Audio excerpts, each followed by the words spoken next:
आप देख रहे हैं एनएसडी टाइम। यहाँ खबरों का सिलसिला कभी रुकता नहीं।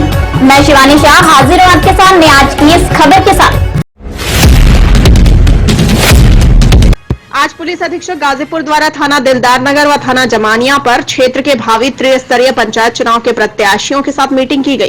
पुलिस अधीक्षक द्वारा प्रत्याशियों से यह अपील की गई कि चुनाव के दौरान वोटरों को किसी भी प्रकार का प्रलोभन न दे तथा प्रत्याशियों से कोविड-19 के नियमों का पालन करते हुए प्रचार करने की अपील की गई। किसी व्यक्ति द्वारा किसी प्रत्याशी के समर्थन में वोटरों को डराने एवं धमकाने की शिकायत मिलने पर पुलिस अधीक्षक द्वारा उस व्यक्ति के खिलाफ कड़ी कार्रवाई करने की बात कही गई।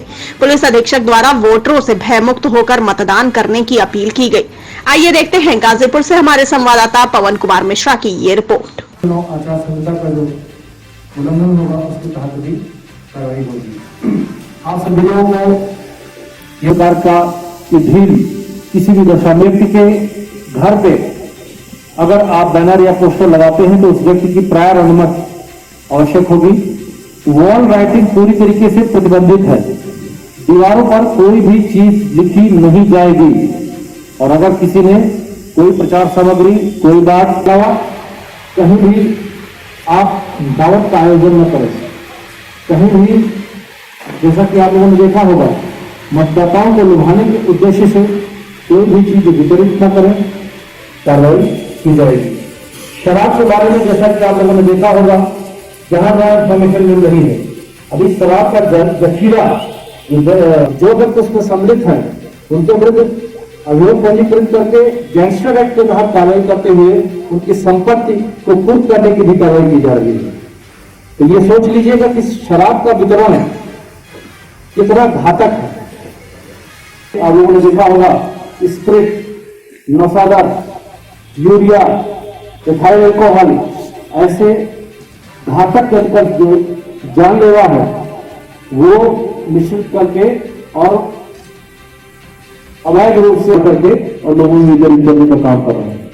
तो इस चीज को देख लीजिएगा कि शराब वितरण तो अपने आप में घातक और अवैधानिक है ही और उसके दौरान उसमें रिस्क कितना है, मृत्यु हो सकती है, वो नकली शराब हो सकती है।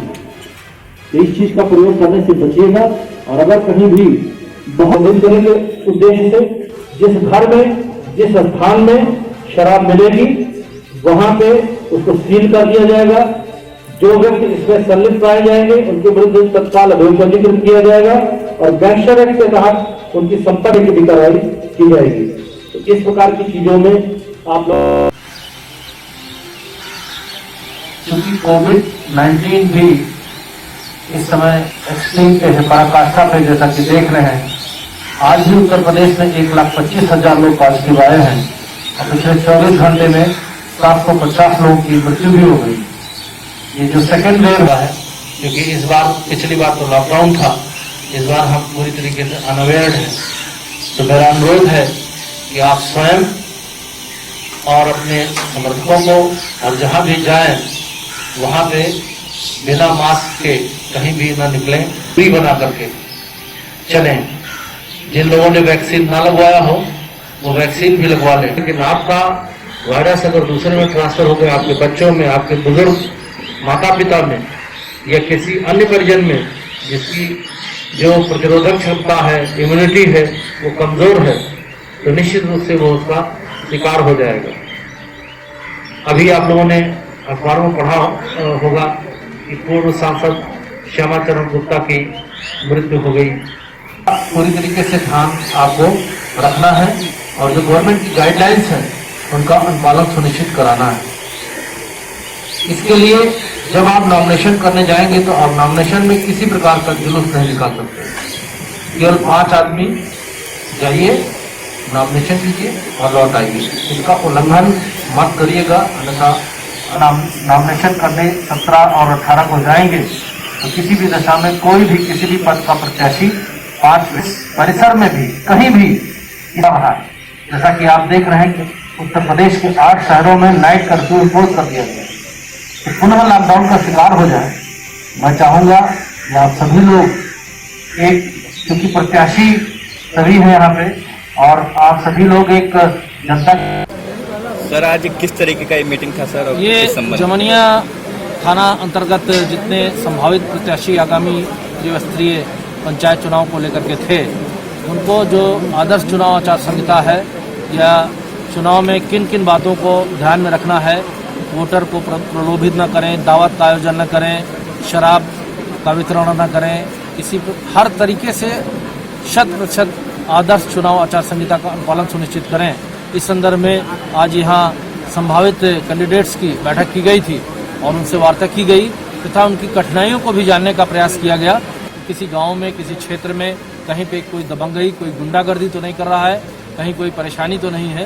तो लोगों ने इंटरेक्ट किया, लोगों से वार्ता हुई और जो कठिनाइयाँ उन लोगों ने बताई उसको हम लोगों ने नोट किया है। उस पर हम लोग आगे एक्शन लेंगे और अपनी जो कानूनी बातें थीं और जो चुनाव आयोग के जो निर्देश थे, शासन के जो निर्देश थे, उससे उनको अवगत कराएं। सर, जो दबंग किस्म के जो गांव हैं सर, जो छोटे तबके को लोगों को दबाएंगे लोग, उन लोग के लिए क्या कार्रवाई? सबके लिए बता दिया कि कोई भी दबंगई का प्रश्न ही नहीं उठता है। हम अभी सूचना संकलित कर रहे हैं और ऐसे लोगों के खिलाफ कठोर से कठोर कानूनी कार्रवाई करेंगे और निष्पक्ष भयमुक्त वातावरण में चुनाव कराएंगे। सर, बूथ कैप्चरिंग की जो बात, कोई बूथ कैप्चरिंग का प्रश्न ही नहीं, प्रश्न स्वप्न में भी नहीं देख सकता। तरीके का सर ये मीटिंग था और किस संबंध में ये मीटिंग? ये जनपद गाजीपुर में जो आगामी त्रिस्तरीय पंचायत चुनाव हो रहे हैं 29 तारीख को, उसके संदर्भ में दिलदार नगर थाना क्षेत्र के जो भी संभावित प्रत्याशी लोग थे आसपास के, उनको सबको बुलाया था। करीब 400-450 लोग यहाँ पर उपस्थित हुए, अच्छी खासी संख्या थी। उनको जो आदर्श चुनाव आचार संहिता के नियम थे और जो शासन के निर्देश थे वो बताए गए। उनकी जो कठिनाइयाँ हैं वो पूछी गई और पिछले विगत चुनावों में जो परेशानियां रही हैं वो उनका अनुभव उनसे शेयर किया गया और उनको ये आश्वस्त किया गया कि पूरी तरीके से भयमुक्त वातावरण में ये चुनाव होगा और कहीं भी अगर कोई गुंडा, माफिया, कोई बदमाश किसी प्रकार का डराता धमकाता है तो उसकी सूचना दें और कहीं भी ना तो शराब परोसें, ना मतदाताओं को लुभाने के लिए किसी प्रकार का प्रलोभन दें, ना प्रलोभन में फंसे। ये सारी चीज़ें उनको बताई गई हैं और उनकी जो कठिनाइयाँ थी उनको नोट करके उसका निस्तारण किया। सर, ऐसे ही सर दिलदार नगर तो हो गया सर, लेकिन जमानिया में सर हर जगह, अभी जमानिया में मीटिंग रखे हैं 1 बजे, हर स्थानों पे जहाँ प्रत्येक पूरे जनपद में सब जगह पे हम लोग इस प्रकार की मीटिंग आयोजित कर रहे हैं और लोगों को अवगत करा रहे हैं। सर, चुनाव से संबंधित जो भी सर वांछित अपराधी हैं सर, उन लोग के लिए क्या क्या? जितने चुनाव से संबंधित, फिलहाल चुनाव से संबंधित कोई वांछित नहीं है। जो पिछले मुकदमे में वांछित थे उनके विरुद्ध जो भी कानूनी प्रक्रिया है वो अपना करके उनके विरुद्ध कार्रवाई की जा रही है। इस कड़ी में बस इतना ही। ताजा तरीन खबरों के लिए बने रहिए एनएसडी टाइम्स के साथ। मुझे दीजिए इजाजत, नमस्कार। एनएसडी टाइम्स की खबरों से अप टू डेट रहने के लिए चैनल को सब्सक्राइब करें, लाइक करें, शेयर करें और कमेंट करें और साथ ही साथ बेल आइकन दबाना ना भूलें।